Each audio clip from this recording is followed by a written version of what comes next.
జగన్మోహన్ రెడ్డి ఓడిపోతారని చెప్తున్నావు కదా, మరి ఎందుకు అక్కడికి వెళ్ళి ఆవులు పిలుస్తున్నావు? పోటీ చేయొచ్చు కదా. బీజేపీ కలిసిన, జనసేన కలిసిన, కాంగ్రెస్ అందులో కలిసిన, తెలుగుదేశంతో కలిపి అందరూ కలిపి ఒక్కటిగా పోటీ చేసిన మీరున్నంత వరకు, మీ సపోర్ట్ ఉన్నంత వరకు జగన్మోహన్ రెడ్డి పార్టీ ప్రభుత్వం అధికారంలో ఉంటుందని మీకు సందర్భం. ప్రజాస్వామ్యంలో ఓట్లే ప్రధానమైనవి. ఓట్ల ద్వారా అధికారం వస్తుంది. ఇవాళ మహిళలు సగం మంది, ఈ సగం మంది మహిళలు వైఎస్ఆర్ పార్టీకి వేయడానికి సిద్ధంగా ఉన్నారు. మరి మాకు గొప్ప గొప్ప మీ మాట విన్నటువంటి మగవాళ్ళు ఉన్నారు.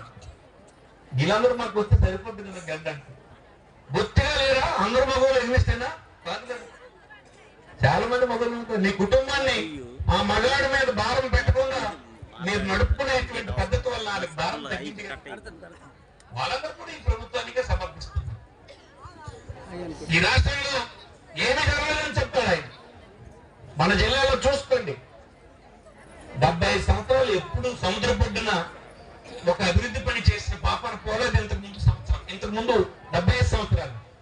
ఇవాళ 4,000 కోట్ల రూపాయలతో సీ పోర్ట్ కడుతున్నాము. పెద్ద ఎత్తున ఉద్యోగ అవకాశాలు వస్తాయి. 4,000 కోట్లు. ఇది ఈ ప్రభుత్వంలోనే జరిగిందని మీకు మనం చేస్తుంది. ఇక్కడ భోగాపురం దగ్గర ఎయిర్పోర్ట్ కడుతున్నాం. విశాఖపట్నం దాకా వెళ్ళనక్కర్లేదు. బ్రహ్మాండంగా అక్కడ మనం అక్కడ ఎయిర్పోర్ట్ ప్రపంచం అంతా వెళ్ళడానికి సరిపడే ఎయిర్పోర్ట్ అక్కడ నుంచి వచ్చింది. సీపోర్ట్ ప్రపంచం అంతా వెళ్ళడానికి వచ్చింది. చేపలు పట్టుకోవడానికి మన ప్రాంతం నుంచి గుజరాత్కి వెళ్తారు, కర్ణాటకకి వెళ్తారు, కేరళకి వెళ్తారు. వాళ్ళ కోసమని బుడగట్ల పాలెం దగ్గర ఒక ఫిషింగ్ హార్బర్ కడుతున్నాం. 380 కోట్లు. వంశధార ప్రాజెక్టుకి లిఫ్ట్ పెట్టి వచ్చే వేసవిలో ఈ సమయానికి మీ గ్రామాలంట శ్రీకాకుళం రూరల్ మండల అన్ని గ్రామాల్లో మండు వేసవిలో కూడా చల్లటి నీరు మీ ఇంటి ముంగటి నుంచి పారించే పని చేయడానికి అన్ని ఏర్పాట్లు చేస్తామని సందర్భంలో చేస్తాం. ఉదాహరణకి తాగునీరు తీసుకెళ్లి స్విచ్ ఆన్ చేసి నీరు అందించినాం. పలాసలో హాస్పిటల్ కట్టినాం. ఈవేళ మన హాస్పిటల్ 900 బెడ్లతో ఉంది. మీ గ్రామాల్లో హెల్త్ క్లినిక్స్ కట్టాం. మీ దగ్గర 2 పిఎస్సీలు పెట్టాం. మా ఉద్దేశం ఏంటంటే చిన్న చిన్నవి ఏదైనా ఉంటే ఆ ఊర్లో ఉండే హెల్త్ క్లినిక్ వెళ్ళండి.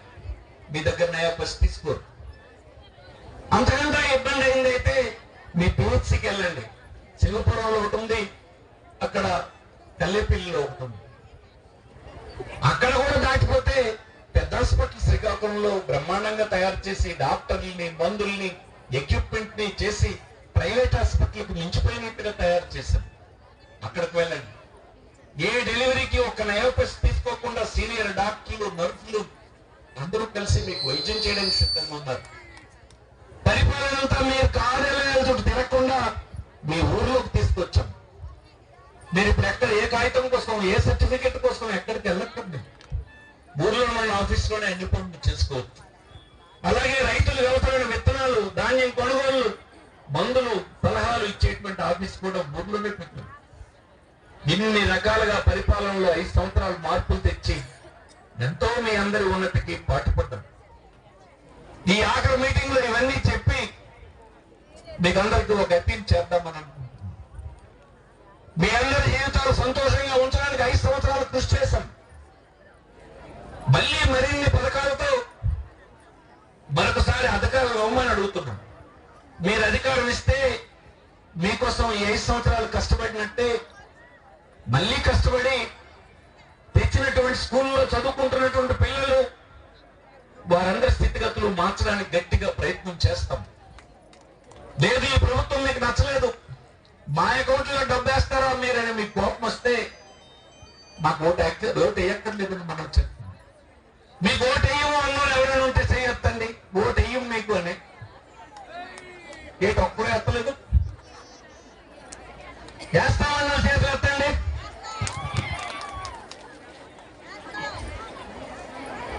ఎవరు చేతులు ఎత్తారు, మీరు ఏరా ఎన్నిక ఇక్కడే తేలిపోతుంది. మరి సైకిల్ ఎవరి దగ్గరికి వెళ్తాడమ్మా? ఇంకా వీళ్ళు ఏంటి చేయాలి? ఏం చేయగలడు? పరిపాలన ప్రజలకు ప్రయోజనకరంగా మారిస్తే ప్రజలే ఆ తీర్పు అలా ఇవ్వగలుగుతారు. ప్రజలకు మోసగించి అబద్ధాలు చెప్పి ఇప్పుడు గ్యాస్ సిలిండర్లు 3 ఇస్తామని అంటున్నాడు.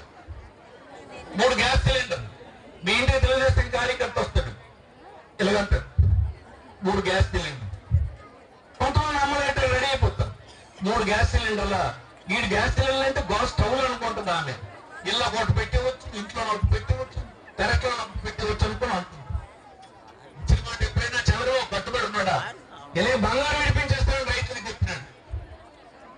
14 ఎలక్షన్తో బంగారం విడిపిస్తున్నాడు. గ్యాప్ ఉందా? బ్యాంకులను అప్పులు కట్టేస్తాడు, బంగారం వేపిస్తాను, నీకు తాకట్టే ఉంటున్నాడు.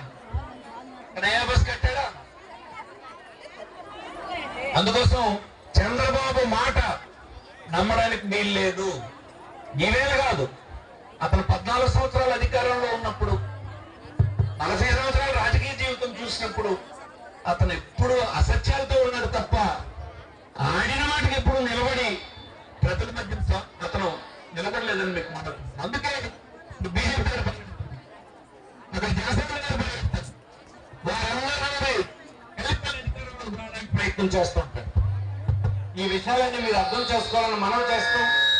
ఎవరన్నీ చేసినా మీ అందరూ మాతో ఉంటే వైఎస్ఆర్ కాంగ్రెస్ పార్టీ మళ్ళీ అధికారంలోకి వస్తుంది. ఈ విధంగా మీ అందరి తాలుగా సంతోషాన్ని నిలపడానికి సర్వశక్తుల వడ్డీ పనిచేస్తామని ఈ సందర్భంగా మనం చేస్తూ, ఒక్కసారి మీరందరూ కానీ భోజనం మీద పడిపోతే ఆ లేట్ చేయలేరు.